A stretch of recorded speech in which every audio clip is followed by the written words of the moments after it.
Сәлем баршаңызға. Бүгінгі түс шоруымыз баха. Түсте баха көрсе не болады?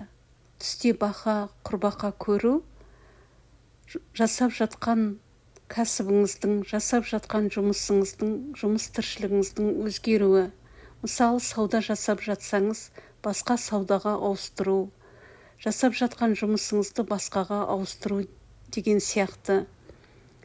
Баха суда болса, ішкі көңіл күйдің жақсаруы, тазаруы, құтыла алмай жүрген ауыртпашылықтан құтылуыңыз, көңіліңіздің тазаруы.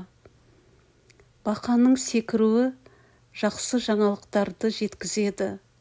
Ал жайсыз болып кірсе, батпақта, онда айналаңыздың тіл-көз сұқтануы, тазаруға әрекет жасаңыз, өйткені бұл теріс энергиясы бойыңызда дегенді білдіреді.